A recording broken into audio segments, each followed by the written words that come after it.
The New York Times obtaining a copy of Donald Trump's 1995 tax returns, a year where apparently he claimed a $916 million loss, and that may have allowed Mr. Trump, the Times speculates, to avoid paying any federal income taxes over the last 18 years. Now, after that Times article came out, Mr. Trump tweeted this: "I know our complex tax laws better than anyone who has ever run for president and am the only one who can fix them. Hashtag failing New York Times." To talk more about this, let's welcome in two of Donald Trump's favorites, the dynamic duo, Diamond and Silk, those YouTube personalities who host The Viewer's View. Ladies, we very much appreciate your time. And before we get your comments, it's only fair to point out that Hillary Clinton's campaign wasted no time putting out a political attack ad on the subject of Mr. Trump and taxes. Let's take a look and then we'll get your comments. He's selling himself as a brilliant businessman. I'm really a good businessman. I'm so good at business. Oh. This guy lost almost $1 billion in 1 year. That doesn't sound particularly brilliant to me. How do you lose $915 million in a rising real estate market if you're the great real estate genius? Donald Trump could have avoided paying a dime of federal income taxes for 18 years. Most Americans pay federal income taxes. Donald Trump apparently did not. That makes me smart. Does that mean the rest of us are stupid? So what about it, ladies? I thought it was interesting. Most of the commentary comes from these so-called objective cable news hosts. Well, Hillary Clinton should look at the money that she lost while she was running that State Department, the $6 billion that was lost up under her watch. Another thing is, you know, Hillary Clinton made millions of dollars through speaking engagements, and she never really paid a lot of taxes on that money because she's funneled that money through her Clinton Foundation to keep from paying taxes. That's what she should be talking about. To Donald Trump, he's an American, he's a businessman, and he used the tax laws. He didn't commit a crime. He used the tax laws, and he do pay taxes. He pays state taxes. He pays exercise tax. He pays taxes whenever he employee taxes. Estimated taxes. Yes. So he do pay taxes. That's right. And the person that committed the crime is the New York Times. That's right. They should be jailed for leaking out his information like that. That was private information, not public information. That's right. Well, when we think about that, ladies, it logically follows with a legal question. Should Donald Trump sue the New York Times? He should. Yes. He should sue them. He should sue them. Yes. It's about time for them to understand that they need to stop playing with America. We need to and they need to stop trying to hoodwink America.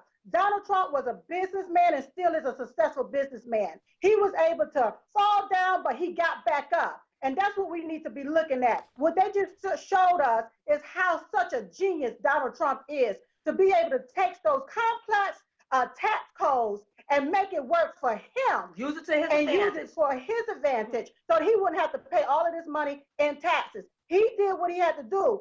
But what they're not talking about is all of the millions of dollars he paid in property taxes, all of the millions he paid in employee taxes.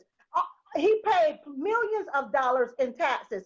So please get out of here with that. And then there's a lot of American people sitting right now looking at this program. You did everything that you could do to keep from paying all of these taxes with all of these deductions and filing different people that is not even your family member against your own taxes to keep from paying a lot of taxes back. So please get out of here with that. Right now, we need jobs back here in America. Our border needs to be secure. And the New York Times is not talking about in 2014. That's right. They didn't file any federal taxes either. They should be talking about that. Yeah, kind of curious, that hypocrisy on the part of the New York Times. Let me turn to another subject, and we'll listen to another Trump supporter. That would be New Jersey Governor Chris Christie talking about the presidential debates. Take a listen. I love Monday morning quarterbacks. I can guarantee you that most of those, if not all of them, have never been on a stage and debated under that level of pressure and scrutiny. I have, and I can tell you this. Donald Trump prepared well for his debate the last time, and he will decide how he prepares for the debate on Sunday night. Now, before that next debate between the presidential candidates on Sunday night, there's a vice presidential debate tomorrow night. What advice do you have for Governor Pence going into that debate? Oh, just don't waver, don't back down, and hit them back. You know, they call Cain and Abel is Cain and unable. Hillary is unable to deliver. That's right. So hit them back on the facts, baby, about how she's incompetent. And if Cain is with her, he's incompetent too. That's they right. don't even understand C stands for classified. That's right. Yes, they think it stands for Clinton Clash. That's what they think it stands for. Yes. That's right. I like that observation, Cain and unable. That's pretty good. Hey, before we part company, ladies, with the time that remains, what about this news from the sports world? LeBron James endorsing Hillary Clinton. In an op-ed in Business Insiders, King James says he supports Mrs. Clinton because he believes she'll continue President Obama's legacy. So, you know, there's King James, and I mean, he's in a deal where he's there in Ohio and Cleveland. Is that going to hurt Mr. Trump? He told the truth that she will continue Obama's legacy. And that's why we don't need Hillary Clinton, because we're already going backwards. Unemployment is high.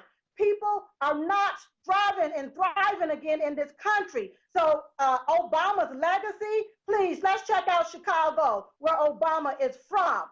What's going on there? Nothing but death and killing. He hadn't done nothing with Chicago. Hillary Clinton was born in Chicago. She never reached back to help Chicago. How do we expect her to help America? And LeBron James ain't gonna mess around and he ain't gonna have a career. That's right. Because it's a bunch of Republicans that be at them games paying their money to go see him. Not a bunch of Democrats.